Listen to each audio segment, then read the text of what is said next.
The Panthers are 31-70 since David Tepper took over the ownership duties for Carolina. So I don't think that there's going to be, any success on the horizon when you have ownership like that. But we'll see. I will say, on a funny note, did you see the restaurant in Carolina, or I think it was in Charlotte, that on the marquee it said Sam Darnold 2-0, Baker Mayfield 2-0, the Panthers hell. Like, it's funny to me that you look at those two quarterbacks, and when they were in Carolina, they were terrible. Then they go somewhere else, and all of a sudden they seem like different quarterbacks. Maybe it's the Panthers. Maybe the problem is you. It's true. Well, also, I think that's part of it, certainly. You have to have the right personnel in place, and Carolina just has a bad roster. So they went all in on drafting Bryce Young, but they don't have really a whole lot of talent around him. So it makes a difficult situation even more difficult. The one thing that the Commanders have done and the Bears have done, and the jury is still out on Jaden Daniels and Caleb Williams, is at least they brought them into tenable situations where, okay, you got some talent around you. What you do with it is up to you. But when you look at those respective rosters versus what's going on in Carolina, and it's woof. And it's on Bryce Young. I hate it for him. I was really hoping he would be that guy, and maybe he just needs a fresh start somewhere. But I understand the idea. Bring this guy along, but it's not about one guy. There are guys on that team who want to win, who are putting in the work, and you have to try to win. And right now, he just needs a break. Okay, so now that Andy Dalton is the quarterback, can I interest you in taking the Panthers, getting 5.5 points? Because here's the thing about betting. Sometimes you really have to look in the eyes of a really ugly underdog and say, okay, well, all of the public is going to be on the other side. This line's probably inflated. But Jenks, I don't know if I can get there. I feel like it's a no bet. Like maybe I'm not laying 5.5 with the Raiders at home, but I feel like it's still a very tough sell. Anybody who's saying you should take the Panthers. Because remember, didn't PJ say this last week? It's like, you should take the Panthers. And then they got absolutely donkey stomped by the Chargers at home. So is there any value in at least looking at the Panthers this week? Or is this on your do not bet list? Yeah, they got the red nut at quarterback. Absolutely. I think it is. I think it's a good time to bet on the Panthers because you're getting a nice sell high spot on the Raiders and a good buy low spot on the Panthers. And look, quarterback is the most difficult position, not just in the NFL. It's the most difficult position in sports, which is why this line moved immediately 1.5 2 points, depending on where you shop, as soon as it was announced that Bryce Young was going to be benched in favor of Andy Dalton. And Andy Dalton might not be a Hall of Famer, but he's been a very good quarterback in the NFL for a long time. He's done a nice job extending his career as a backup, and there's no question he is an upgrade. And also, it's one thing you can't really quantify, but the mental lift, like the weight off the shoulders of Carolina, like it's nothing personal against Bryce Young, but when your quarterback is playing so poorly, you know you're probably not going to win games. You're just not. And so now you have a veteran in there who has won games before. I'm not saying I would bet it, but I actually think the Panthers are the right side. Then again, I thought I was with PJ last week, so what do I know? But yes, I would agree this is probably the time to take Carolina.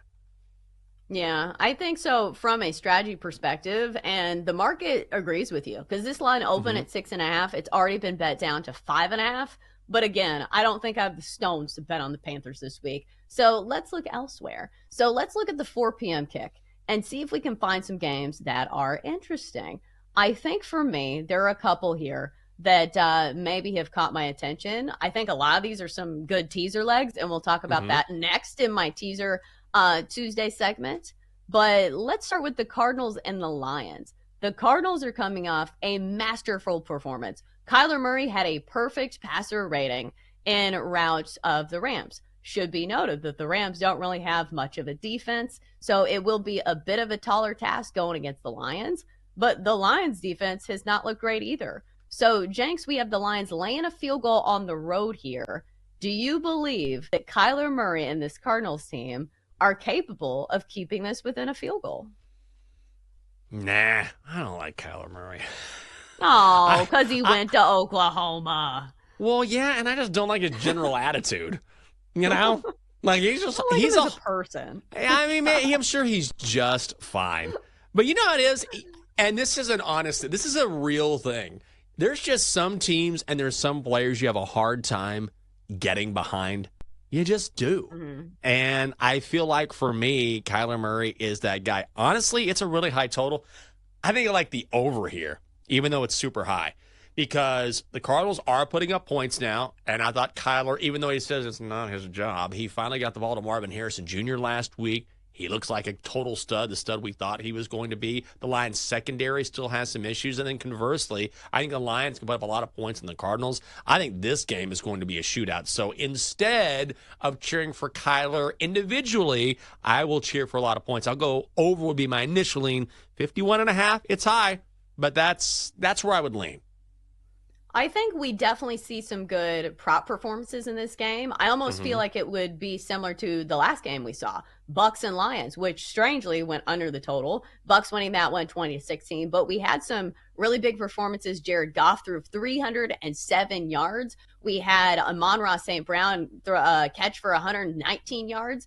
And here's the thing about the Lions and their secondary. They allowed Chris Godwin to go for 117 on the day. So maybe this is when Marvin Harrison Jr. has another big game. We saw the upside last week, and when he finally gets those touches, he is absolutely electric. So I think that this is a game where you look at the props market. Okay, open-ended here. Are there any other games that caught your attention? You know, I think when it comes to Dolphins Seahawks, I think I would look at the under. I think is something that appeals to me because the Dolphins are going to have a backup quarterback, right? And Mike McDonald will be ready. He's a defensive guy. I think he'll slow down the Dolphins. Tyreek Hill has been explosive, but not quite the player I thought we were going to see. I don't know if he's a little banged up or what. And then conversely, the Seahawks, as much as I was on the Seahawks early in the season, and I'm going to stick with that, they haven't been as explosive as I thought they would be. So this total seems a touch too high. I'm going to go under 42 Dolphins and Seahawks. Even if somehow the Seahawks put up a lot of points, I'm not quite sure how the Dolphins are going to score. I think the Seahawks defense frustrates Miami, so I'll go under 42 there. Let me ask you about the Commanders game. Commanders-Bengals squaring off Monday Night Football. Is there such a thing as a letdown spot in the NFL? Bengals-Chiefs last week, huge game, or I guess it was 2 days ago. Yeah. Is there a letdown spot in the NFL? Because this feels like it would for the Bengals. No, it's just the opposite, I think. This is a Bengals team that has to have a win. This is a Bengals team that is desperate for a win. This is a dangerous team that is desperate. And so that's why this number has moved from 7.5 to 8. And the Commanders, as much as I love my guys, they got really lucky last week against the Giants. I think this one could get ugly, unfortunately.